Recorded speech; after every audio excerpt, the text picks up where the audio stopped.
वरं पुंडरीकाय दत्तं मुनीन्द्रैः समागत्य तिष्ठन्तमानन्दकन्दं परब्रह्मलिङ्गं भजे पाण्डुरङ्गं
संताची त्यांच्या कृपादाने कथेचा विस्तारू बाबाजी सद्गुरु दास तुका ओम नमो ज्ञानेश्वर करुणा कर दयाळ तुमचा अनुग्रह लाधलो पावन झालो चराचरी विठ्ठल विठ्ठल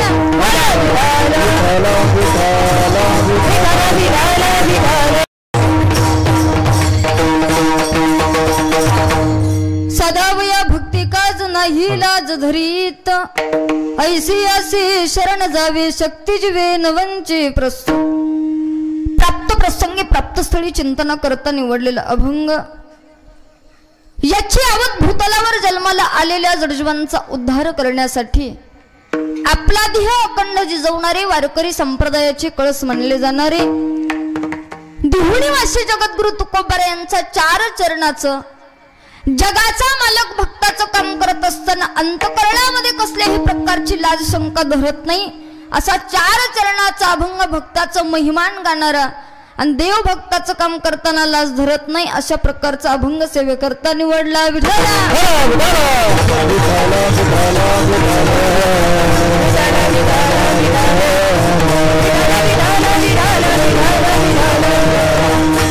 कीर्तनाच्या पूर्वी अल्पसा परिहार द्यायचा तो म्हणजे असा अखिल कोड ब्रह्मांड नायक पंढरदेश पांडुरंग परमात्म्याच्या कृपेनं साधू संतांच्या आशीर्वादानं भगवान शिवजींच्या कृपेनं चालत असलेला हा अखंड हरिनाम सप्ताह गेले 3 वर्ष झालं आपल्या गावामध्ये चालत असलेला हा अखंड हरिनाम सप्ताह आणि याही वर्षी भव्य दिव्य नियोजनामध्ये चालत असलेला नामयज्ञ सोहळा आणि त्या नामयज्ञ सोहळ्यामध्ये आज 5व्या दिवसाची सेवा माझ्यासारख्या पामराकडे आली. खरं सांगायचं झालं, खरं पाहायचं झालं, वास्तविक सेवा मला हरिभक्त पारायण ज्यांची आज कथा चालू आहे गावामध्ये, प्रियंकाताई अडसूळ आमच्या जिवलग, त्यांचे वडील आमचे काका असतील, त्यांच्याकडून ही सेवा आली. पण सेवा येत असताना एक सांगू, आज ते काका पुढं पुढं होऊन करतात, पण कमिटी शिवाय ते त्या ठिकाणी पुढं पुढं करत नाहीत.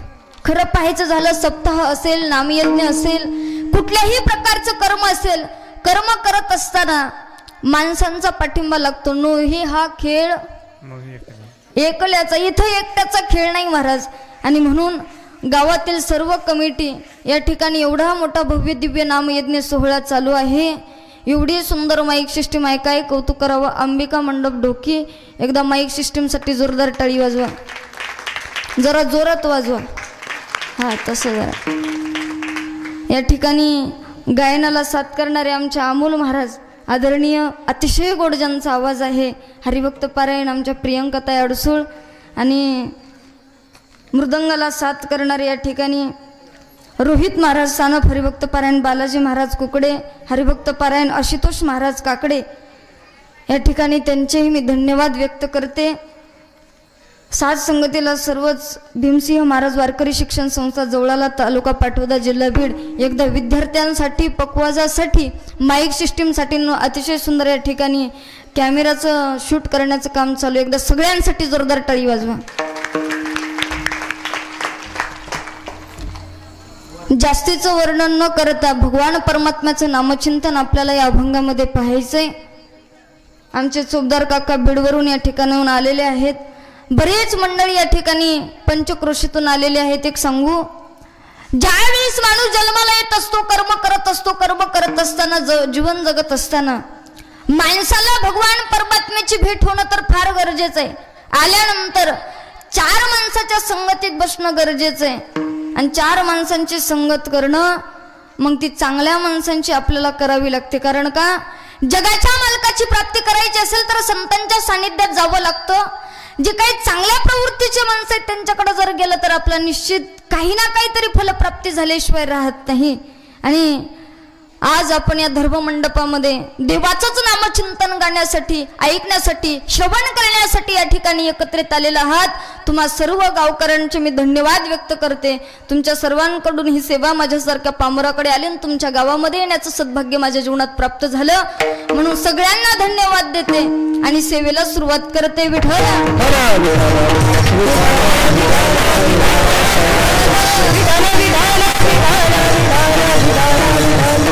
अभंगामध्ये जगद्गुरु तुकोबाराय पहिल्या चरणामध्ये सांगतात, बाबा साधावया भक्ती काज नाही लाज धरीत. अतिशय मनपूर्वक सगळ्यांनी चिंतन ऐकायचंय. जगद्गुरु तुकोबाराय अभंगाच्या पहिल्या चरणामध्ये सांगतात, बाबा जगाचा मालक केवढा श्रेष्ठ आहे ना. 14 ब्रह्मांड, 14 भुवन त्याच्या हातामध्ये, चालीही शरीर कोणाची सत्ता. एवढा मोठा तू जगाचा मालक की ज्याच्या सत्तेनं वृक्षाचं पान देखील हालत नाही. एवढी मोठी सत्ता तुझ्या सत्तेने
तुझ्या सत्तेने वेदाशी बोलणे सूर्याशी चालणे तुझी आहे बळे. एवढा मोठा जगाचा मालक सत्ताधीश भगवान परमात्मा आणि तो जगाचा मालक जगद्गुरु तुकोबराय म्हणतात भक्ताचं काम करत असताना तीळ मात्र सुद्धा मनामध्ये त्या ठिकाणी लाज बाळगत नाही.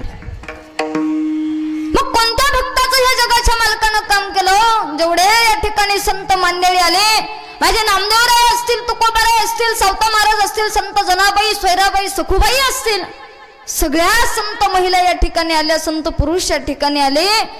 पण प्रत्येक संतांच्या जीवनामध्ये, प्रत्येक संतांच्या जीवनात जेवढं संकट आलं तेवढं निवारण्याचं काम माझ्या जगाच्या मालकानं केलंय. मग जो या ठिकाणी आलाय त्याचं निवारण्याचं काम केलं. कोणाचं केलं? अहो सगळ्यांचंच केलं. कोणतं काम करण्यासाठी लाज नाही धरली. सज्जन कसाया विकू लागे मासून माळे असावं त्याचं खुरपू लागे. सज्जन कसायाला मास विकू लागलं त्या जगाच्या मालकानं. या पलीकडे अजून कोणतं काम करणार जगाचा मालक? मग भक्ताचं काम करत असताना अंतःकरणात कुठल्याही प्रकारची लाज शंका धरत नाही. पहिली गोष्ट लक्षामध्ये घ्या, तो जगाचा मालकच असा आहे. त्याची भक्ती करण्यासाठी सगळ्यांनी एकत्रित या. कोणाला बंधन या ठिकाणी घातलेलं नाही. यारे यारे लहान थोर याती भलती नारी नर. भलती सुद्धा महाराजांनी सांगितलं इथं कोणालाच बंधन नाही. कारण तो जगाचा मालक असा आहे, उंच नीच काही नेने भगवंत काही पाहत नाही, फक्त आणि फक्त त्या भक्ताचा भाव अंतःकरणामधला पाहतो. एवढा मोठा जगाचा मालक, परंतु भक्ताचं काम करत असताना लाज धरत नाही. त्याच्यासाठी काय करा म्हणतात महाराज? त्या देवाची प्रार्थना करा, चिंतन करा, भजन करा, पूजन करा, जगाच्या मालकाला स्वतःच करून घ्या. जोपर्यंत जगाच्या मालकाची प्राप्ती होणार नाही तोपर्यंत तुमचा उद्धार नाही निश्चित आहे महाराज. मग उद्धार नाही, कल्याण नाही. कल्याण तुमच्या जीवनाचं झालं नाही तर वाया त्या ठिकाणी जन्म गेला म्हणून समजा. त्याच्यासाठी काय करा? जगाच्या मालकाची प्राप्ती करा. एकदा जगाचा मालक प्राप्त झाला रे झाला, पुन्हा कुठल्याच प्रकारची तुम्हाला मला चिंता राहणार नाही महाराज म्हणतात. फक्त त्याच्या पाठीमागं तुम्ही लागा, त्याचं भजन तुम्ही करा. कारण तो देवच असा आहे महाराज. तो देव भक्तासाठी कुठल्या प्रकारची लाज तर धरणं सोडून द्या, पण भक्तासाठी काय काय जगाचा मालक होतो, कोणतं कोणतं काम करतो याचं उदाहरण आपल्याला जिवंत पाहायचंय. जगद्गुरु तुकोबराय म्हणतात आमचा देव असा आहे की देवानं एक नाही महाराज अनेक संतांचे काम केले. दासी पुत्र कन्या विदुराच्या भक्षी दैत्या घरी रक्षी प्रल्हादाशी. अहो दैत्यांना त्या ठिकाणी प्रल्हादाच्या घरी रक्षण केलं त्या ठिकाणी जगाच्या मालकानं प्रल्हादाचं. एवढंच काय, सगळ्या साधू संतांचं काम माझ्या जगाच्या मालकानं केलं. कुणाचं केलं पाहूया आपण. एक वेळचा प्रसंग आहे सेना महाराजांच्या जीवनामधला. सकाळी उठावं सेना महाराजांनी. सकाळी उठल्यानंतर आंघोळ वगैरे स्नान वगैरे करावं, जगाच्या मालकाची त्या ठिकाणी पूजा करावी. आणि एवढी पूजा करत असताना दंगून जायचे, एवढी पूजा करत असताना दंगून जायचे की देहभान राहत नव्हतं. मी काय करतोय, मी कोणतं कर्म करतोय, मला काय करायचंय, कुठल्याच प्रकारचं अंतःकरणामध्ये त्या ठिकाणी राहत नव्हतं. कोण म्हणजे आठवणच त्यांना राहत नव्हती. एवढे पूजेमध्ये मग्न व्हायचे. पूजा झाली की सेना महाराजांचं कर्म असायचं. एक कर्म असायचं, वाटी वस्तारा घ्यायचा स्वतःची त्या ठिकाणी जेवढं सामान असून सोबत घ्यायचं आणि राजाकडे त्या ठिकाणी राजाची मालिश करण्यासाठी जायचं. कोणाचं काम होतं? सेना महाराजांचं. सेना महाराजांचं काम असल्यामुळे सकाळी सेना महाराज स्वतःच्या कामासाठी निघायचे. रोजचा प्रसंग आहे महाराज. दिवसभर त्या ठिकाणी कर्म करत असताना जगाच्या मालकाचं चिंतन करावं, पूजन करावं, भक्ती करावी. एवढी भक्ती तर करायची, एवढं नामस्मरण तर जीवनामध्ये करायचं की देवा अरे बाबा माझा जन्म मृत्यू लोकामध्ये घातलास, पण याच मृत्यू लोकामध्ये राहून याच ठिकाणी तुझी भक्ती करून तुला प्राप्त करून घेणार आहे. कोण म्हणायचं? सेना महाराज म्हणायचे. अष्टसात्विक भाव जागृत व्हायचे, अंग रोमांचित व्हायचं, कंठ सद्गदित व्हायचं जगाच्या मालकासाठी. रोजचा प्रसंग आहे. एक दिवस झालं असं सेना महाराजांना त्या ठिकाणी पूजेसाठी बसलेले आहेत, मग्न झालेले सेना महाराज. त्यांना आठवण राहिलेली नाही. 1 तास झालं, 2 तास झालं, 3 तास झालं, मात्र सेना महाराज काही उठतच नाहीयेत. पत्नीला त्या ठिकाणी वाटलं उठवावं कसं, सेवा चालू आहे, पूजेमधून उठवावं तर आपल्याला पाप लागेल, पूजा भंग झाली तर आपल्याला त्या ठिकाणी काहीतरी बोलतील म्हणून उठवलं नाही. कुठल्याच गोष्टीचं त्या ठिकाणी काहीच पाहिलं नाही. पण राजा मात्र इकडं आता खूप संतापला होता. राजाला एवढा राग आलेला होता, एवढा राग आलेला होता की राजानं सैनिकाला सांगितलं, का रे रोज सेना त्या ठिकाणी सकाळी येतो, मालिश करून जातो, आज सकाळपासून वाट पाहतो, सेना आला नाही आपल्याकडं. म्हणे येईल आता, मग येईल. तास 2 तास 3 तास 4 तास होत आलं, पण सेना काही दिसतच नाही. सेना महाराज न दिसल्यामुळे त्या ठिकाणी सैनिक राजानं पाठवले. आणि सैनिक पाठवल्यानंतर सैनिक महाराज सेना महाराजांच्या घराकडे निघाले. सेना महाराजांच्या घराकडे सैनिक निघाल्यानंतर जगाच्या मालकाला काळजी पडली. कारण का, एकदा का राजाला राग आला तर राजा सुळावर दिल्याशिवाय राहत नाही. राजा सुळावर दिल्याशिवाय राहत नाही. जगाच्या मालकानं विठेवरनं खाली उडी मारली आणि विठेवरनं खाली उडी मारल्यानंतर महाराज डोक्याला पागोट गुंडाळलेलं, हातामध्ये तसलेच वाटी वस्त्रा घेतलेला, डोक्याला कपाळाला चंदन त्या ठिकाणी लावलेलं, हातामध्ये काठी घेतलेली आणि पांडुरंग हरी वासुदेव हरी भजन करत त्या ठिकाणी सेना महाराजांचं रूप घेऊन जगाचा मालक राजाकडे निघालेला आहे. सैनिक तर सेना महाराजांच्या घराकडे गेले सेना महाराजांना आणण्यासाठी. पण जगाचा मालक त्या ठिकाणी सेना महाराजांच्याकडे जाऊ लागला. जात असताना जगाच्या मालकाला म्हणजे सेना महाराजांच्या रूपामध्ये राजानं पाहिलं. सेना महाराजांच्या रूपामध्ये राजानं पाहिलं आणि पाहिल्यानंतर राजा म्हटला, का रे सेना, सकाळपासून वाट पाहतोय तुझी, सकाळपासून झालं तू आला नाही, काय काम एवढं गुंतलं होतं? माफ करा जी, अहो घरामध्ये खूप कामं होती, कामामुळे मला वेळ भेटला नाही, पण मला माफ करा, इथून पुढे अशी चूक करणार नाही. कोण म्हणताय? जगाचा मालक सेना महाराजांच्या रूपामध्ये म्हणतायत. सेना महाराज त्या ठिकाणी जवळ गेले. राजानं सांगितले, अरे सेना, रात्रीपासून खूप पाठ दुखते, रात्रीपासून त्या ठिकाणी कोणी मालिश करायला नाही, सकाळपासून तुझी तर वाट बघतोय, तू यायला तयार नाही, काहीतरी कर, आता माझी मालिश त्या ठिकाणी कर. जगाच्या मालकानं वाटी वस्त्रा काढलेला आहे, स्वतःचं पागोटा बाजूला काढून ठेवलं आणि जगाचा मालक एका राजाची मालिश करतोय. आणि मालिश करीत असताना तेल घेतलं महाराज जगाच्या मालकानं आणि तेल घेऊन त्या राजाच्या पाठीला लावलं आणि पाठीला लावल्यानंतर त्या ठिकाणी राजा सेना महाराजांना म्हणतात, सेना काय रे बाबा, रात्रीपासून माझी पाठ दुखत होती रे, पण तुझा हात लागता क्षणी सगळा थकवा माझा निघून गेला. कोण म्हणतंय? तो हात काय सेना महाराजांचा होता का महाराज? जगाच्या मालकाचा हात होता. जगाच्या मालकाचा हात राजाच्या पाठीवरती लागल्यानंतर थकवा निघून गेला म्हणतायत राजे. सेना महाराज हसतायत आणि सगळी मालिश झाल्यानंतर राजाला एवढा आनंद झाला. राजा म्हटला, सेना आतापर्यंत सगळ्यात चांगली मालिश केलीस म्हणे, तू आनंदित आहे म्हणे तुझ्यावरती मी. राजा उठला महाराज. उठल्यानंतर काही मोहरा घेतल्या आणि मोहरा घेऊन सेना महाराजांच्या त्या झोळीमध्ये टाकल्या. मोहरा त्या ठिकाणी राजानं झोळीमध्ये टाकल्या आणि टाकल्यानंतर सेना महाराज म्हणतात, राजे साहेब, अहो नको आम्हाला हे मोहरा. कशासाठी दिल्या हा मोहरा? कारण देवाला माहित होतं सेना महाराज हे घेणार. त्यांच्याकडे संतांकडे तुम्ही पहा, संत त्या ठिकाणी कुणी काही दिलेलं त्यांना जमत नाही महाराज. संत एवढे हे उदार आहेत स्वतःच, कुणी काही दिलेलं जमत नाही. कोणाचं कर्म केलं तर त्याच्याकडून परतफेड आपण करून घ्यावी, संतांच्या जीवनात लिहिलेलं नाही. तेवढ्या मोहरा महाराज सेना महाराजांच्या झोळीमध्ये टाकल्या आणि सेना महाराजांच्या झोळीमध्ये टाकल्यानंतर सेना महाराज निघाले. महाराज आता हे खरे खरे सेना महाराज नव्हते, जगाच्या मालकानं सेना महाराजांचं रूप धारण केलेलं होतं. सेना महाराजांचं रूप धारण केलेले जगाचे मालक पंढरपुरामध्ये त्या ठिकाणी अवतीर्ण झाले, विटेवर उभं राहिले. मात्र सैनिक सेना महाराजांच्या घराकडे गेलेले होते आणि सेना महाराजांच्या घराकडे गेलेले असता सैनिकांनी हाक मारली, ओ सेना महाराज. आवाज ऐकला महाराज, पत्नीनं बाहेर आले. पाहिलं राजाचे सैनिक आलेले दिसले. महाराज घाबरले त्या ठिकाणी सेना महाराजांची पत्नी आणि घाबरल्यानंतर सांगितलं, अहो माझे पती देवना पूजेला बसलेले आहेत, सकाळपासून मी देखील वाट पाहते, राजेसाहेब वाट पाहत असतील म्हणून मला सुद्धा त्या ठिकाणी आश्चर्य वाटायला लागलाच. कधी नाही ते एवढ्या दिवसांनी खूप वेळ त्या ठिकाणी पूजेला माझे पतिदेव बसलेत.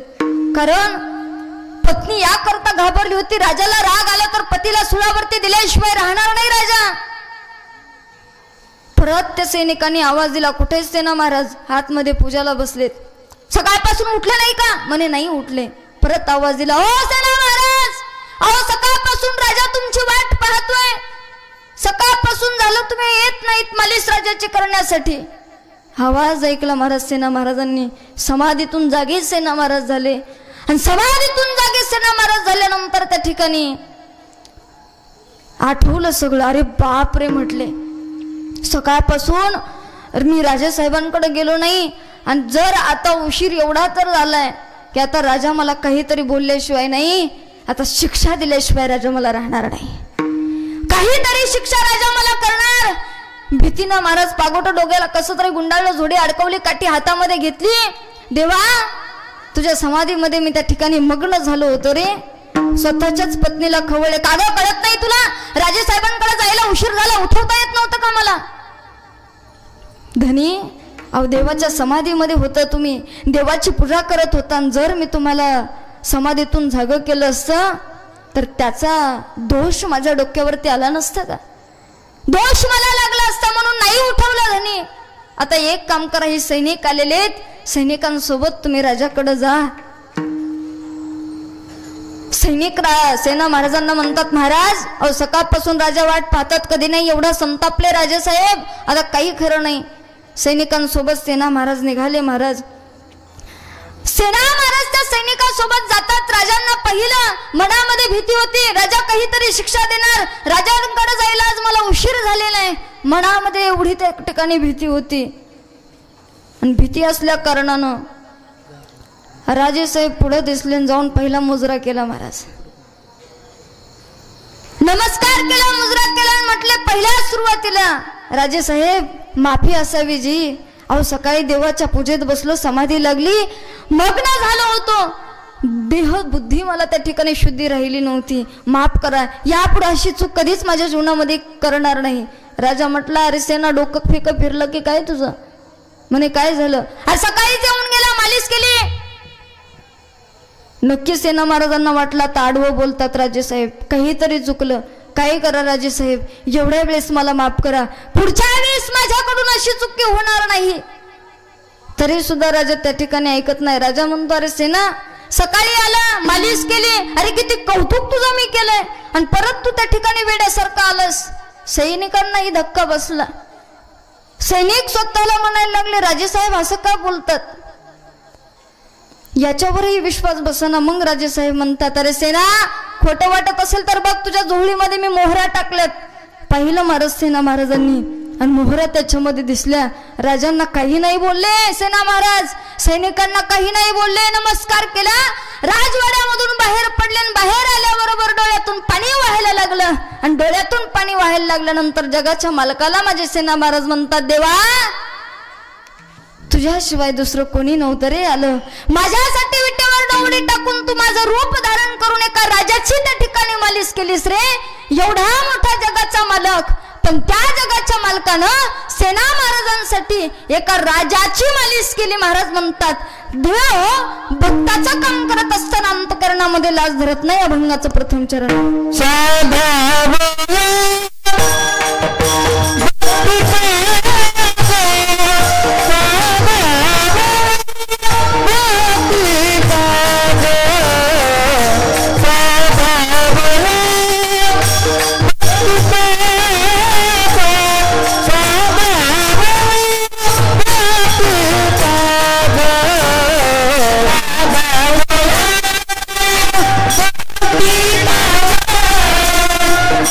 Bye.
लाज धरत नाही. अहो त्या जगाच्या मालकानं एका राजाची मालिश येऊन भक्तासाठी केली. एक सांगू तुम्हाला या ठिकाणी नवल वाटण्यासारखं आहे. देव आहे राजाची मालिश केली यात काही नवल आहे. अहो एखादा आमदार असेल तर खाली निस्ता वाकण्यासाठी त्या ठिकाणी लाजतो अंतकरणामध्ये. जगाच्या हातामध्ये 14 ब्रह्मांडे 14 भुवने. एका साधकानं प्रश्न माझ्या तुकोबरायांना केला, महाराज अहो जगाचा मालक आहे सत्ताधीश आहे, तुमचं आमचं शरीर जगाच्या मालकाच्या सत्तेशिवाय चालत नाही, हलत नाही, बोलत नाही. एवढा मोठा जगाचा मालक, मग भक्तासाठी त्याच्या ठिकाणी नोकर नाहीत का? नोकरही येऊन त्या ठिकाणी भक्ताच्या घरी काम करू शकतात, तो स्वतः काय येतो? तुकोबरा त्या ठिकाणी खूप सुंदर उत्तर देतात. जगद्गुरु तुकोबरा म्हणतात, साधका माझा जगाचा मालक येतो यासाठी कारण आहे रे बाबा. त्याच्याकडे कमी नोकर असतील का? एवढी सृष्टी त्यानं उत्पत्ती केली, सृष्टी चालवण्याचं काम आमचा जगाचा मालक करतो. एवढी सृष्टी निर्माण केल्यानंतर त्याच्याकडं कितीही त्या ठिकाणी नोकर असतील हो, पण जगाचा मालक कसा आहे? तो जगाचा मालक भक्ताचं काम करण्यासाठी वाट पाहतो म्हणे. का वाट पाहतो माहिती का? देव त्या ठिकाणी एक वेळचा प्रसंग आहे. देव त्या ठिकाणी जगद्गुरु तुकोबरायला म्हणतात, तुकोबरा अहो जीवनभर माझं नामस्मरण केलंय, तुम्ही एक क्षण त्या ठिकाणी वायाला नाही हो लावला. सिंक जांभळी खोकला ते तुकाची वेळ वायाला गेलं जीवनामध्ये. शिंकताना जांभळी देताना खोकताना एवढं तुमच्या जीवनामध्ये वेळ वायाला गेला. एवढं नामस्मरण माझं केलंय, एवढं चिंतन माझं केलंय तुम्ही. ऐका ना तुकोबरा आहे, एवढं नामचिंतन केल्यानंतर माझ्यावर एवढं ऋण झालंय हो, काहीतरी मागा मला. या इच्छा करत होते जगद्गुरु तुकोबरायांकडे. कोण? जगाचा मालक. तुकोबराय साधकाला म्हटले, ऐक साधका आमचा जगाचा मालक एवढा सत्ताधीश आहे. अहो नोकर तर लगेच पाठवले असते हो जगाच्या मालकानं, पण देव भक्ताचं काम करण्याकरता स्वतः वाट पाहतो यात काही नवलय. स्वतः त्या ठिकाणी प्रत्येक क्षणाची वाट पाहून काम करण्यासाठी तळमळ करतो म्हणे भक्ताच्या घरी. कारण का? त्याच्या नामाचं या ठिकाणी एवढं ओझं जगाच्या मालकाच्या डोक्यावरती झालंय. एकाच काम नाही केलं, 36 वर्ष माझ्या नाथबाबांच्या घरी पाणी वाहिलं कावडीनं. एक दिवस नाही, 2 दिवस नाही, 36 वर्ष जगाच्या मालकानं कावडीनं पाणी वाहिलं महाराज. आणि कावडीनं पाणी भरल्यानंतर नुसतं पाणीच नव्हतं हो जगाचा मालक.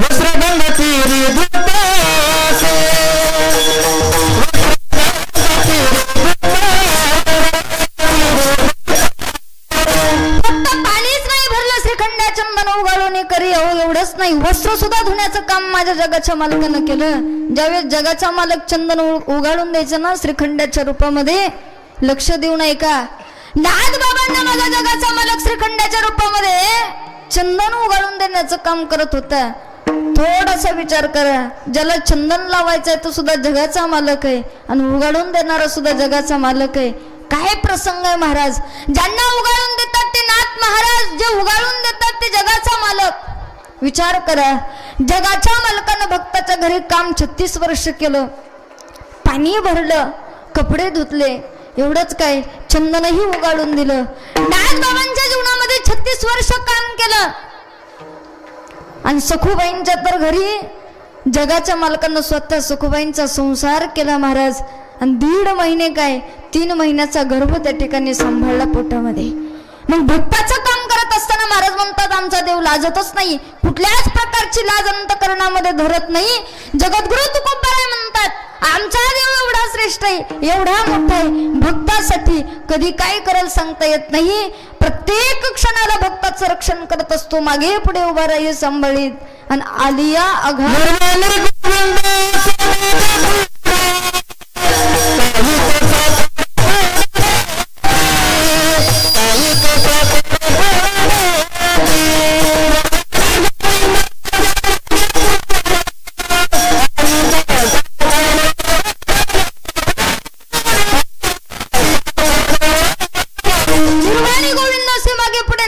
साकडे पडून दे. आमचा जगाचा मालक आम्हाला संकटच येऊ देत नाही म्हणे. सतत आमच्या पाठीमाग आमचं रक्षण करण्यासाठी तो देव उभा आहे. रात्रंदिवस आम्हाला सांभाळण्याचं काम करतो. आम्हाला कुठल्या गोष्टीची भीती चिंता काही नाही म्हणे आमच्या जीवनामध्ये. आमचा देव एवढा श्रेष्ठ आहे, आम्हाला सांभाळण्याचं तो देव असा आहे महाराज, अगोदर काहीतरी घेतल्याशिवाय तो कोणाला काही देत नाही, कोणालाच काही देत नाही. त्याचं एक उदाहरण आहे महाराज, पहा. जगाचा मालक असा आहे, अगोदर त्याला काहीतरी द्यावं लागतं, त्याच वेळेस जगाचा मालक काही ना काहीतरी दिल्याशिवाय राहत नाही. मग काय द्यावं लागतं जगाच्या मालकाला? जगाच्या मालकाला तुमच्याकडे जर पाहायचं झालं तर देव काही नाही हो मागत, सोनं नाही, चांदी नाही, काही नाही. फक्त देव पत्रम पुष्पम फलम तोयमेव मद भक्त्या प्रयश्यती. तुमच्याकडे जेवढा भाव असेल तो भाव जगाच्या मालकाला अर्पण करावं. तो भाव जर जगाच्या मालकाला अर्पण केला ना, तो जगाचा मालक तुमच्या घरी आल्याशिवाय राहणार नाही. कारण विधुरा घरच्या भक्षुणी कन्या, विधुरा घरच्या कन्या भक्षून जगाच्या मालकानं त्या ठिकाणी खाल्ल्या महाराज जगाच्या मालकांना. याच्यापेक्षा काय? जगाचा मालक म्हणतो मला काही नाही, थोर प्रेमाचा भुकेला नावाची दुष्काळ तयाला काही लागत नाही माझ्या जीवनामध्ये.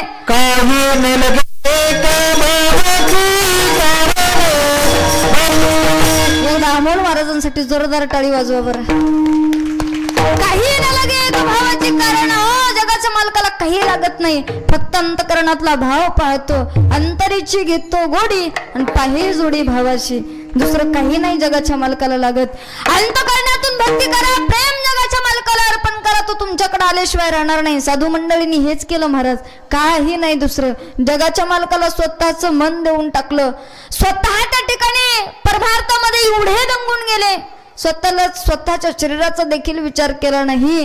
आणि ते जगद्गुरु तुकोबाराय, नामदेवराय, सावता महाराज, चोखामेळा, बंका महाराज, अनेक साधू संतांनी जगाच्या मालकाला त्या ठिकाणी स्वतःच सगळं काही अर्पण केलं. आणि तेव्हा जगाचा मालक त्यांच्या घरी आला. उगच नाही जगाचा मालक आपल्याला वाटतं आम्हालाही भेटावं, देवाचं दर्शन व्हावं, आम्हाला काहीतरी साक्षात्कार व्हावं. उगच नाही हो. नामदेवराय म्हणतात आमचं जन्मोजन्मीचं पुण्य, जन्मोजन्मी आम्ही बहु पुण्य केलं, तेव्हा या विठ्ठले कृपा केली. कुठेतरी जन्मोजन्मीचं पुण्य एकत्रित झालं, जगाच्या मालकानं कृपा केली. उगच नाही. जगाचा मालक भेटण्यासाठी एका जन्माचं पुण्य नाही हो, अनेक जन्माचं पुण्य एकत्रित करावं लागतं. आणि एकत्रित केल्यानंतर माझा जगाचा मालक प्राप्त होत असतो. इथं कोणाकोणाला वाटतं आम्ही 20 वर्ष झालं पूजा करतो, अजून स्वप्नात नाही आला. कसा येईल महाराज? माझ्या साधू संतांनी एवढं नामचिंतन जीवनामध्ये केलंय, एवढं नामचिंतन केलंय, विचार नाही करू शकत तुम्ही. आम्ही मगाशी सांगितलं ना, सिंक जांभळी खूप, तेवढा वेळ त्यांच्या जीवनामध्ये वायाला गेलाय, त्यावेळी जगाच्या मालकाची प्राप्ती झाली. आणि एका जन्मामधलं नाही, अनेक जन्माचं सुकृत त्या ठिकाणी एकत्रित केलंय. आणि एकत्रित केल्यानंतर देव प्राप्त झालाय. देव प्राप्त होण्यासाठी अनेक जन्माचं पुण्य एकत्रित यावं लागतं आणि मग देवाची प्राप्ती होत असते. महाराज म्हणतात बाबा, देवाच्या प्राप्ती करता भाव गरजेचा आहे, पुण्य गरजेचं आहे, आणि त्याच्यामध्ये कर्माची जोड घालून दिली. त्यामध्ये तुमचं चांगलं कर्म असावं लागतं. जीवन जगत असताना तुम्ही जेवढं चांगलं कर्म कराल तेवढंच तुम्हाला तारणार मारणार आहे महाराज. तुम्ही जसं कर्म कराल ते तुम्हाला त्या ठिकाणी तारून मारून नेणार आहे. आणि म्हणून तर महाराज म्हणतात, जीवन जगत असताना देवाचं नामचिंतन करा, चांगलं कर्म करा. एवढं जर केलं ना, जगाचा मालक प्राप्त झाल्याशिवाय राहणार नाही. फक्त करत राहा म्हणतात महाराज. आणि म्हणून एवढं केल्यानंतर महाराज सदा वया भक्ती काज नाही लाज धरीत, असा तो जगाचा मालक जगद्गुरु तुकोबाराय म्हणतात. एवढा श्रेष्ठ असणारा जगाचा मालक की अंतकरणामध्ये लाज धरतच नाही. मग एवढे देव या ठिकाणी आपण पाहतो, सगळेजण प्रत्येक देवाची भक्ती करतात, प्रत्येक देवाला शरण जातात. पण माझा जगाचा मालक एकमेव असा आहे की भक्ताचं काम देखील करतो. आणि कुठलंही काम असो, कितीही खालच्या दर्जाचं काम असो, जगाचा मालक पूर्ण केल्याशिवाय राहत नाही. मग तुकोबाराय म्हणतात, एक काम करा महाराज, या माझ्या देवाला शरण जा, तुमचा उद्धार झाल्याशिवाय राहणार नाही. ऐतिहासिक शरण जावे, ऐतिहासिक शरण जावे, ऐतिहासिक शरण जावे, ऐतिहासिक शरण जावे,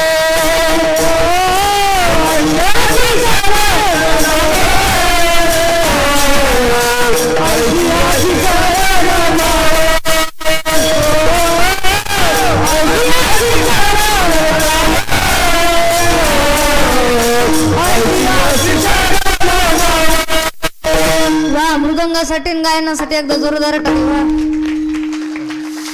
अभंगाच्या दुसऱ्या चरणामध्ये महाराज म्हणतात, ऐशी अशी शरण जावी शक्ती जीवेन वंची. माझा जगाचा मालक असा आहे महाराज, एकदा का तुम्ही त्याला शरण गेलात ना तर शक्ती जीवेन वंची. कुठलंही तुमच्यावरती संकट हो, जरी संकट आलं तरी शक्तीची वंचना करत नाही माझा जगाचा मालक एवढा श्रेष्ठ आहे. कुठल्याही भक्तावरती कितीही मोठं संकट जरी असलं ना तरी तारण्याचं निवारण्याचं काम माझा जगाचा मालक करतो, धावून जातो. आणि म्हणून महाराज म्हणतात ऐसी अशी शरण जावे आणि शक्ती जीवेन वंची. याकरता तुम्ही त्या जगाच्या मालकाला शरण जायचे की शक्तीची तर वंचना करतच नाही हो, पण आत्मउद्धार देखील माझा जगाचा मालक करतो. यासाठी तुम्ही भजन पूजन करायचंय, यासाठी संतांच्या संगतीमध्ये जायचंय, यासाठी तुम्हाला परमार्थ करायचंय, यासाठी गळ्यामध्ये पवित्र तुळशीची माळ घालायची. कशा करता? जीवन जगत असताना कर्म करत असताना तुम्ही आम्ही जन्माला आलोय, एक वास्तविक थोडासा विचार करा. तुम्हा आम्हाला माहित नाही पुढच्या जन्मी आम्ही कोण होणार, मागच्या जन्मी कुठं होतो माहित नाही तुम्हा आम्हाला, पण महाराज म्हणतात दाबा या जन्मामध्ये आल्यानंतर तुम्हा आम्हाला उद्धाराची गरज आहे आणि मनुष्य जन्मामध्येच तुमचा आमचा उद्धार होऊ शकतो. इतर कुठलाही असा मनुष्य जन्म सोडून नाही जन्म दुसरा की त्या जन्मामध्ये तुमचा उद्धार होईल. कोणताच जन्म असा नाही. त्याच्यासाठी मनुष्य जन्मामध्ये आलात ना निश्चित तुमचा उद्धार आहे. पण कधी? प्रत्येक क्षणाला तुम्ही देवाचं नामचिंतन केलं तर, प्रत्येक दिवस तुम्ही देवाचं त्या ठिकाणी नामस्मरण भजन कीर्तन पूजन केलं तर तुमचा उद्धार आहे, सहजासहजी नाही.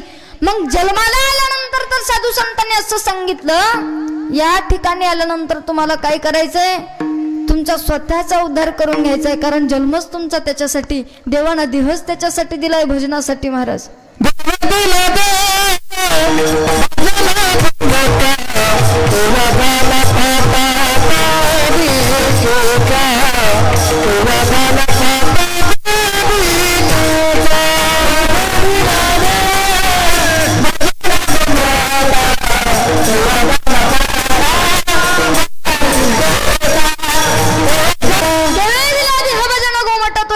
फटाबादिकेचा जगाच्या मालकानं देहच तो आम्हाला या करता दिलाय. देहामध्ये आल्यानंतर देवाचं भजन चिंतन करायचंय. बाबा हे एड्या माणसा, आल्यानंतर तुला देवाची भक्ती करायची रे. या ठिकाणी आल्यानंतर तू वेगळंच करायला लागला, सत्कर्माला विसरलास, तुझ्या कोणतं कर्म करायचं होतं सगळं विसरून गेलास आणि आल्यानंतर विषय वासनेच्याच पाठीमागं लागलास. तुकोबाराय म्हणतात बाबा या ठिकाणी प्रत्येक जण आलाय ना, प्रत्येक जणाला उद्धाराची गरज आहे. कारण साधू संत एवढे उपकार तुमच्या आमच्यावरती करतात. साधू संतांनी स्वतःच्या देहाचा संसाराचा विचार नाही केला, जगाच्या कल्याणा संतांच्या विभूती देह कष्ट भीती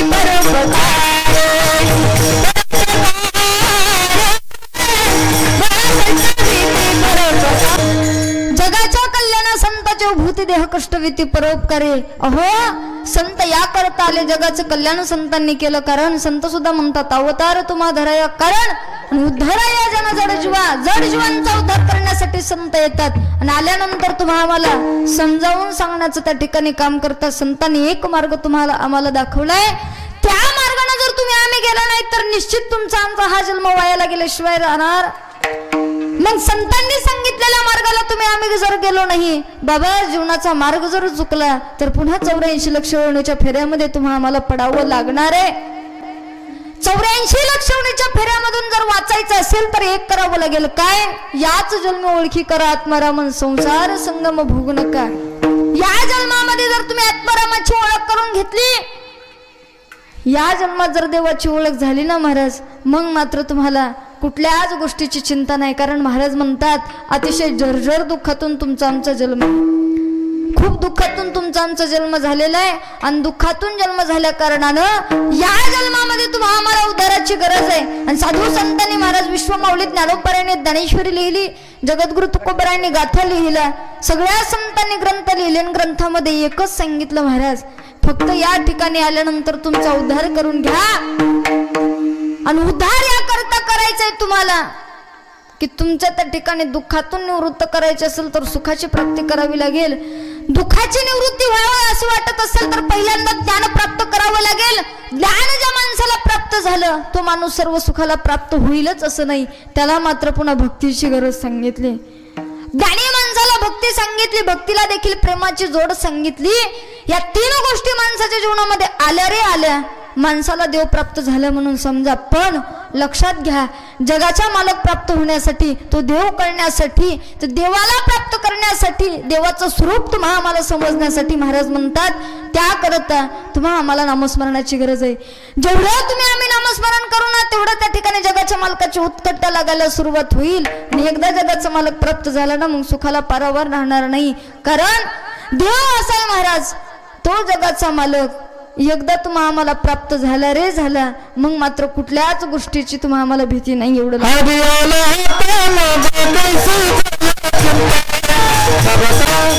महाराजांसाठी जोरदार टाळी वाजवा. जसं प्रमाण लागेल अगदी तसंच प्रमाण देतात. हरी आला हातान मग कैची भयची नाव भय राहत नाही. एकदा जगाचा मालक हातामध्ये आला ना, मग कुठल्याच गोष्टीची भीती नाही. साधू संत तेच म्हणतात, बाबा त्या जगाच्या मालकाला हातामध्ये धरा. पण महाराज म्हणतात सोपं नाही जगाचा मालक भेटणं. अहो खूप पुण्य करावं लागतं. एवढंच पुण्य नाही, जगाच्या मालकाच्या भेटी करता जात असताना काम, क्रोध, लोभ, मद, मोह, मत्सरांना बाजूला ठेवावं लागतं, मायेला बाजूला ठेवावं लागतं. विश्वमाऊली ज्ञानोबा म्हणतात सहज सोपं नाही महाराज.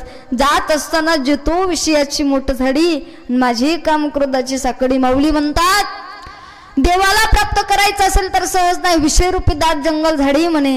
दाट जंगल झाडीतून जात असताना त्या ठिकाणी हिंस्र पशु पक्षवादी घात करणार आहेत. मग सूर्य मावळण्याच्या अगोदर डोंगर पास करायचा आहे. सूर्य मावळण्याच्या अगोदर जर तुम्ही डोंगर पास केला तर जगाच्या मालकापर्यंत गेल्याशिवाय राहणार नाही. पण जर उशीर तुमच्या जीवनामध्ये लागला रे बाबा, तर अर्ध्यामध्ये पडावं लागेल. आणि हिंस्र पशु पक्षवादी घात करणारे रक्त प्राशन करतील, खातील आपल्याला. मग कोणता सूर्य मावळण्याच्या अगोदर आपल्याला देवाकडे जायचंय, तर आयुष्य रूपी सूर्य मावळण्याच्या अगोदर देवापर्यंत पोहोचायचंय. जोपर्यंत आयुष्य रूपी सूर्य मावळण्याच्या अगोदर देवाला प्राप्त करत नाहीत, तोपर्यंत उद्धार होणार नाही. म्हणून घाई करा, तातडी करा, आणि तातडी करून परमार्थाचा आदर करा. महाराज म्हणतात ना, संत समागमी करावी तातडी परमार्थाची. संतांविषयी आदर करा, तातडी करा. जर तातडी जगाच्या मालकाची केली तर देव प्राप्त झाल्याशिवाय राहणार नाही. कारण तो देव जर तुम्ही त्याच्या वाटेनं जात असाल तर त्याची सुद्धा तुमच्यावरती कृपा आहे. म्हणून महाराज म्हणतात, असा कृपा करणारा दयाळू कणवाळू देव, त्या देवाला तुम्ही शरण जा. ऐसी अशी शरण जावे, अशा देवाला शरण जा. कारण का, तो देव भक्ताचं काम करत असताना अंतःकरणामध्ये शक्तीची वंचना करत नाही. एखादा मोठा माणूस असेल, त्याच्याकडे जर काही नोकर असतील ना, तर तो मोठा माणूस नोकरांना पैसे वाटण्याकरता कधी कधी मागं पुढं पाहतो. पण देव तसा नाही हो. देव त्या ठिकाणी कसलंही कोणत्या भक्तावरती संकट येऊ द्या, कितीही संकट येऊ द्या, त्या ठिकाणी महाराज त्या शक्तीची वंचना जगाचा मालक करत नाही. कारण जगद्गुरु तुकोबार आहे, जिवंत उदाहरण तुम्हाला मला देतात. आमचा देव एवढा श्रेष्ठ आहे, एवढा श्रेष्ठ आहे, शक्तीची वंचना करत नाही या करता की त्या जगाच्या मालकानं एक वचन देऊन भीष्माचा पण करा केला आणि धनुर्धराचं रक्षण केला. भंगाचं तिसरं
भीष्मापण केला खरं धनुर्धरा रक्षिले. आमचा देव एवढा श्रेष्ठ आहे की भीष्मानं पण खरा केला महाराज. भीष्माचा कोणता पण, ज्यावेळेस महाभारताचं युद्ध सुरू झालं होतं, युद्ध सुरू झाल्यानंतर जगाच्या मालकानं त्या ठिकाणी ठरवलं होतं, ऐका, दुर्योधनाच्या विरोधात त्या ठिकाणी पांडव होते, पांडवाच्या विरोधात त्या ठिकाणी कौरव होते.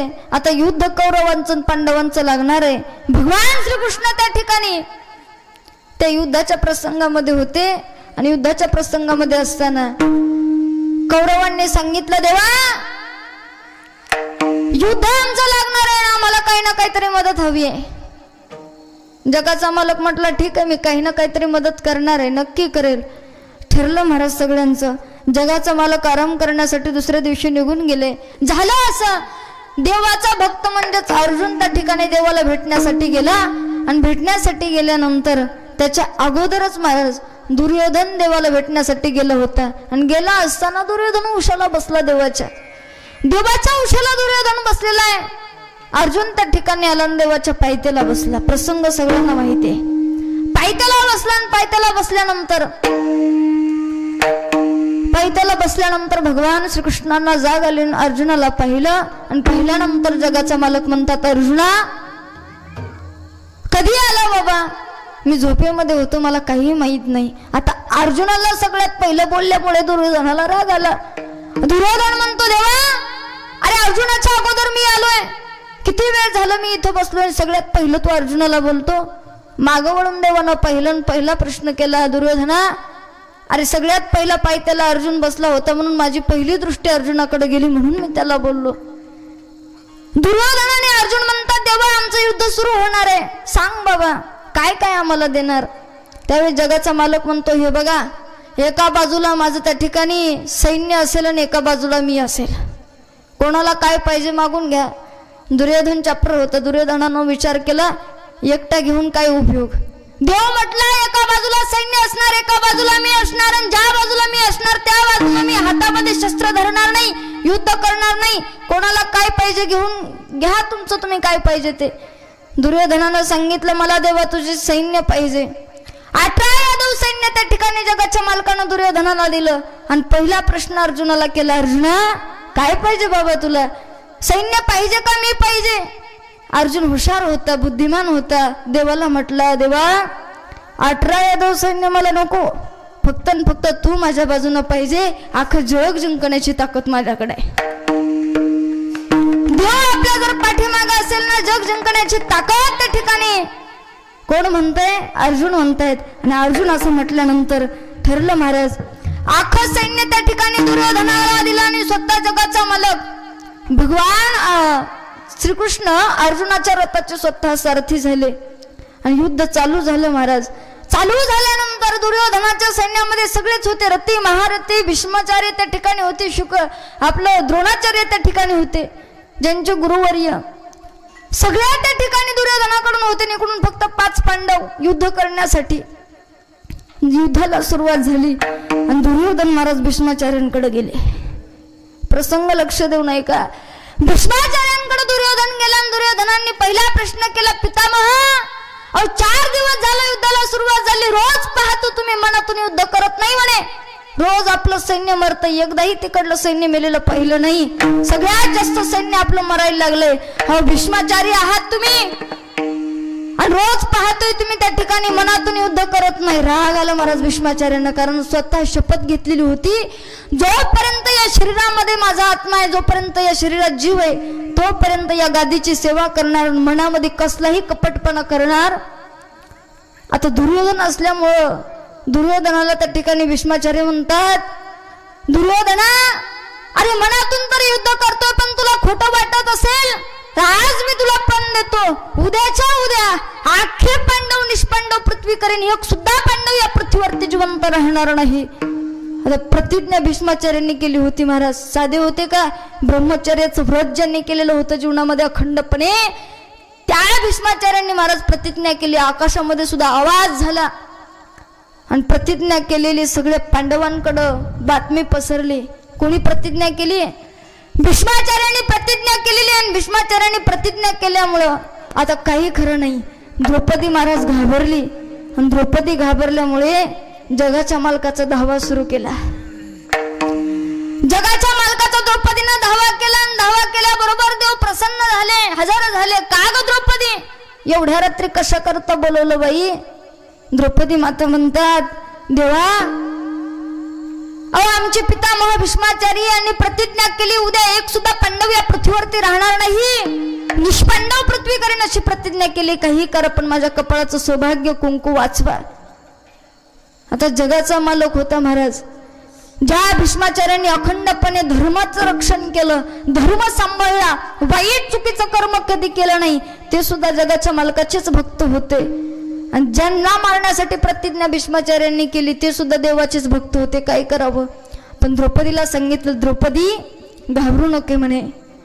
द्रौपदी आई साहेबांना म्हणतात, द्रौपदी काळजी करू नको, मी आहे, एक काम कर, मी जे काम सांगतो ते काम करायला लाग.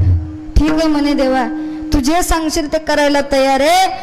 द्रौपदीला त्याच वेळी जगाच्या मालकानं सांगितलं, द्रौपदी रात्रीची वेळ आहे, माझ्या खांद्यावरती बस आणि मी सांगतो तसं जाऊन करायचं. द्रौपदीला जगाच्या मालकानं खांद्यावरती घेतलं आणि भीष्माचार्यांच्या शयन कक्षाजवळ आले. स्वतः त्या ठिकाणी जगाचा मालक द्रौपदीला सांगतात, भीष्माचार्यांना आवाज दे आणि जाऊन दर्शन घे. द्रौपदी आई साहेबांनी तसं नाही केलं. डोक्यावरचा पदर घेतला आणि सहज आतमध्ये शयन कक्षामध्ये गेल्या, दर्शन घेतलं आणि दर्शन घेऊन आशीर्वाद दिला भीष्माचार्यांनी. सौभाग्यवती भव, पुत्रवती भव असा आशीर्वाद दिला. आणि मग द्रौपदी माता बोलल्या, पितामह अहो काल प्रतिज्ञा केली तुम्ही, रात्री प्रतिज्ञा केली की उद्या निष्पांडव पृथ्वी करणार, एक सुद्धा पांडव या पृथ्वीवरती राहणार नाही, पुत्रवती भव सौभाग्यवती भव आशीर्वाद देता. मग भीष्माचार्यांचे डोळे उघडले. मग भीष्माचार्य म्हणतात, द्रौपदी अगं तुला इथं आणणारं कोण आहे मला सांग. मला आणणारा सेवक आहे म्हणे माझा. कोण सेवक आहे? बाहेर येऊन पाहिलं तर डोक्याला गुंडाळलेलं होतं ना, खांद्यावरती घोंगडी टाकलेली होती. आणि जगाचा मालक त्या ठिकाणी द्रौपदीला घेऊन आलेला पाहिला. मग मात्र जगाच्या मालकाला पितामह म्हणतात, देवा माझ्यासारखे हजार भीष्माचार्य आले आणि त्यांनी जरी प्रतिज्ञा केली निष्पांडव पृथ्वी करणार आणि एक सुद्धा पांडव राहणार नाही किंवा ठेवणार नाही, हजार जरी भीष्माचार्य आले तरी सुद्धा जर तू पांडवांच्या बाजूने असेल तर पांडवांना हरवू शकणार कोणी सुद्धा पांडवांना हरवू शकणार नाही, कारण त्यांच्या बाजूने तू आहे म्हणे. मग ज्यांच्या बाजूने देव आहे त्यांना हरवू शकत नाही. दुसरा दिवस उजाडला, युद्धाचा प्रसंग सुरू झाला. आणि प्रसंग झाल्यानंतर चांगलं लक्षात होतं, पितामहांच्या प्रतिज्ञा केली होती. स्वतः धनुष्यबाण जोडला, महाराज अर्जुनावरती सोडणार, एवढ्याच जगाच्या मालकांना त्या ठिकाणी पुढे येऊन स्वतः सुदर्शन चक्र काढलं. महाराज स्वतः काढलं. ते ज्या ठिकाणाहून बाण येत होता तोच बाण रथाच्या चाकाला महाराज जगाच्या मालकाने लावला. म्हणजेच स्वतःच्या भक्ताचं रक्षण केलं, पण तो बाण व्यर्थही जाऊ दिला नाही. भीष्माचा देखील पण खरा केला आणि स्वतःच्या धनुर्धराचं रक्षण केलं. म्हणून महाराज म्हणतात, भीष्मा पण केला खरा आणि धनुर्धरा रक्षिले. एवढा श्रेष्ठ माझा जगाचा मालक आहे, भीष्माचा पण खरा केला आणि धनुर्धराचं सुद्धा रक्षण त्या ठिकाणी जगाच्या मालकाचं केलं. म्हणून ऐसी याशी शरण जावे आणि शक्ती जीवनवंची. एवढा श्रेष्ठ माझा महाराज देव आहे असं जगद्गुरु तुकोबराय म्हणतात. बरं तुम्हाला मी सांगितलंय अभंगाचे 3 चरण झाले म्हणतात महाराज. 3 चरणामध्ये देव श्रेष्ठ याला शरण जा. तो एवढा श्रेष्ठ आहे की भक्तांचं रक्षण करतो, भक्तांचा पण खरा करतो, धनुर्धराचं रक्षण करतो. उगाच नाही सांगत, माझ्या जीवनामध्ये तो अनुभव आला आणि मी अनुभव आल्यानंतर त्याला माझ्या चित्तामध्ये धारण केलं. असं अभंगाच्या शेवट चरण.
Yeah.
संसारामध्ये त्यांचं मन ओढून आण, कारण जगद्गुरु तुकोबारायांचं संसाराकडे कसल्याही प्रकारचं लक्ष नव्हतं.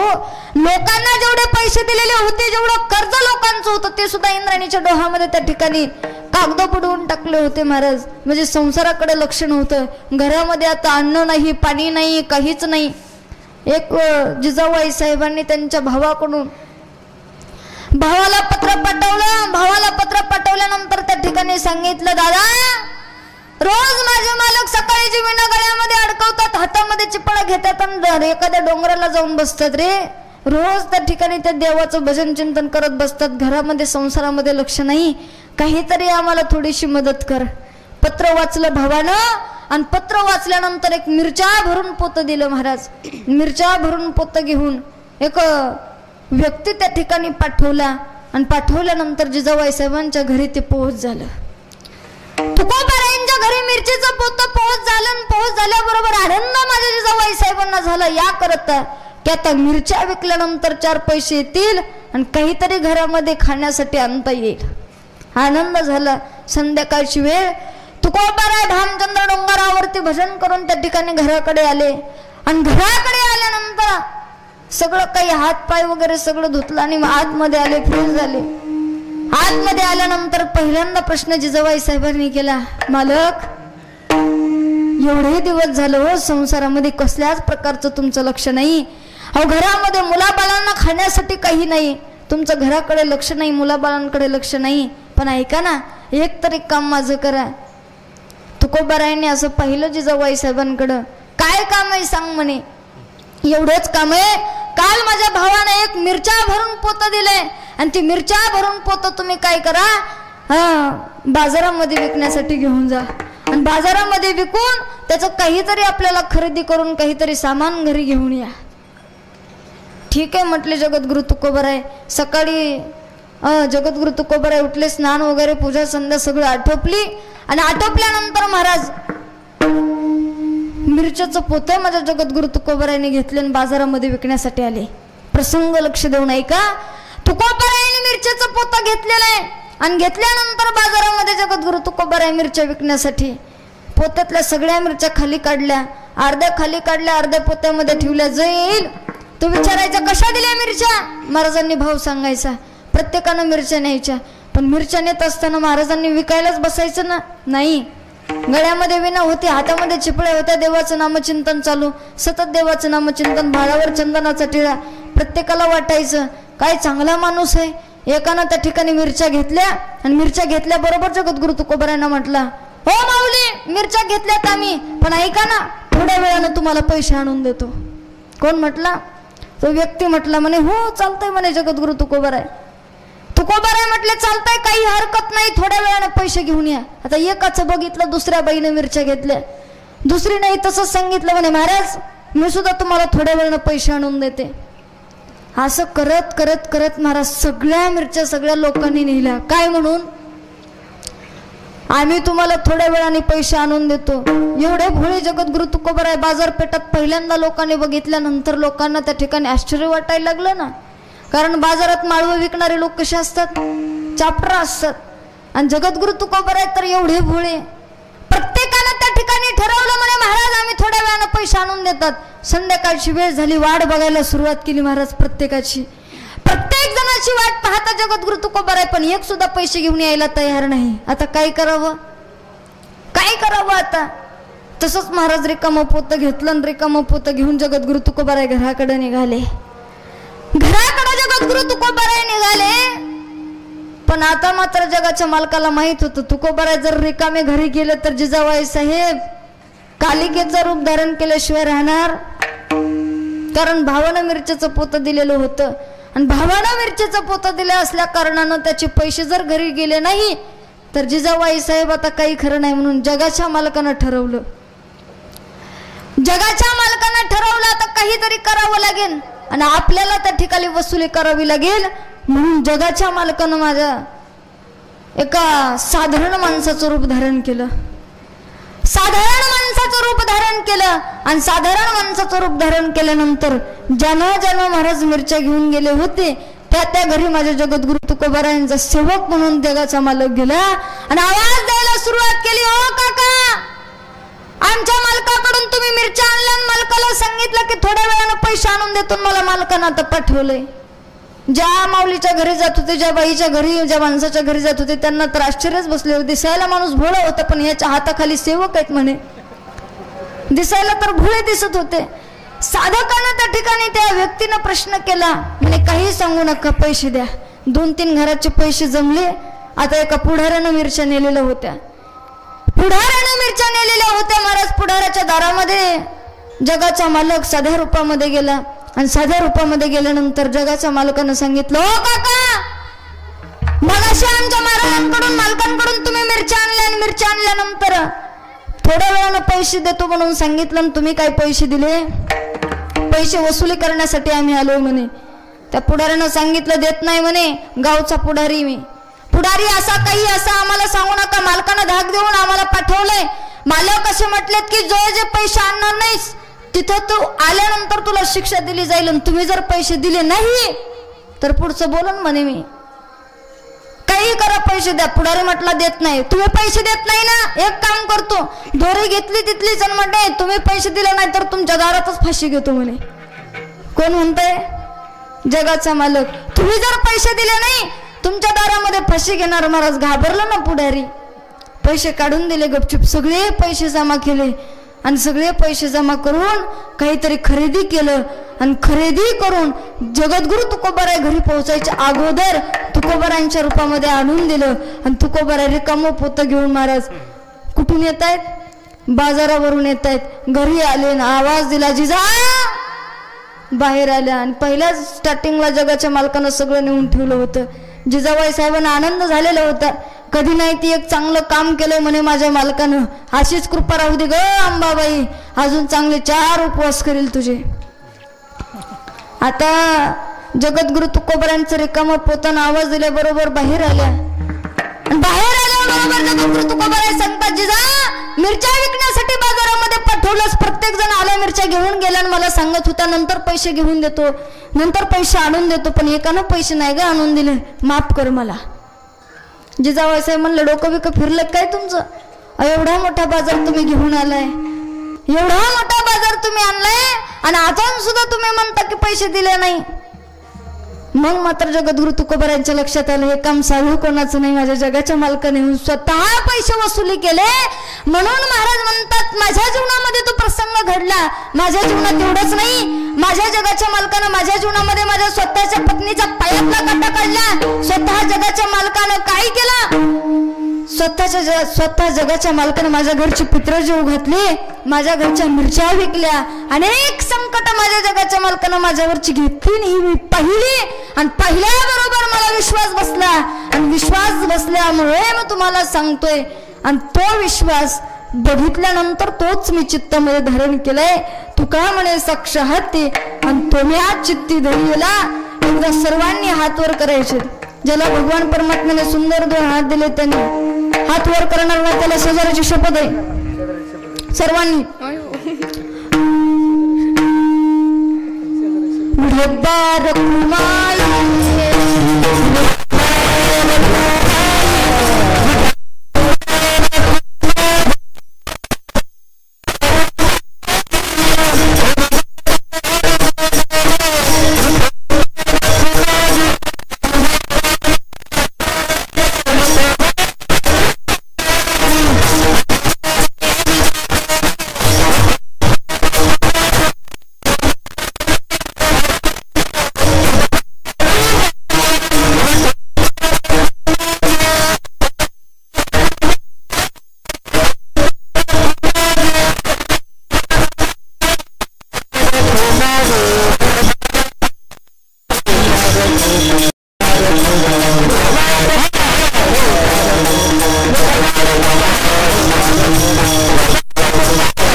अभंगाच्या शेवट चरणामध्ये महाराज म्हणतात आम्ही आमच्या जीवनामध्ये जगाच्या मालकाला ओळखलं त्याची प्राप्ती केली आणि प्राप्ती केल्यामुळेच आम्ही त्याला चित्तात धारण केलंय आणि म्हणून तो जगाचा मालक भक्ताचं काम करत नाही. भक्ताचं काम करत असताना अंतकरणामध्ये लाज धरत नाही. म्हणून तुम्ही त्याला शरण जा ऐशी अशी शरण जावे आणि शक्ती जीवेन वंची. कारण तो देव असा आहे त्या देवानं विस्मापन केला खरा धनुर्धर रक्षिले. एवढंच काय जगाच्या मालकानं प्रत्येक भक्ताचं काम केलं. माझ्या जीवनातही तो प्रसंग आला म्हणून मी तुम्हाला सांगतोय. तुका म्हणे साक्ष हाती त्याच वेळेस मी माझ्या हातामध्ये माझ्या चित्तात धारण केलाय. कधी माझ्या जीवनामध्ये प्रसंग घडल्यानंतर तो मी आज चित्ती धरी गेला आणि म्हणून तुम्ही सुद्धा त्या जगाच्या मालकाची प्राप्ती करा. कारण त्या जगाच्या मालकाला भेटल्यानंतर त्या जगाच्या मालकाची प्राप्ती केल्यानंतर कुठल्याच दुःखाला कारणीभूत तुम्ही होणार नाही. कुठलंच दुःख तुमच्या जीवनामध्ये घडणार नाही. आणि म्हणून महाराज म्हणतात बाबा या ठिकाणी आल्यानंतर तू परमार्थ कर. परमार्थाला लाग. तुझ्या चित्तामध्ये आवड धर. आवड धरल्यानंतर जर परमार्थ केलास तर परमार्थ केल्यानंतर तुझ्या जीवनाचं सार्थक कल्याण सोनं झाल्याशिवाय राहणार नाही. विठ्ठल विठ्ठल बाबा या ठिकाणी आल्यानंतर परमार्थ करावंच लागणार. चांगल्या माणसांची संगत धरावीच लागणार. आता अभंगाचे 4 चरण सुटलेले आहेत आणि वेळही आपली झालेली आहे. अतिशय सुंदर या ठिकाणी वर्णन करावं एवढं कमी. तुमच्या समोर मी उभी परंतु तुमच्या समोर कीर्तन करावी एवढी काही मी मोठी नाही. अतिशय सुंदर या ठिकाणी नियोजन आयोजन आहे. सगळ्याच गोष्टीची कुठल्याच गोष्टीची कमी नाही महाराज. एवढी सुंदर माईक सिस्टम. एकदा माईक सिस्टम साठी जोरदार टाळी वाजवा. आदरणीय या ठिकाणी मृदंगाला साथ असणारे हरिभक्त पारायण बालाजी महाराज आणि हरिभक्त पारायण रोहित महाराज. एकदा महाराजांसाठी जोरदार टाळी वाजवा.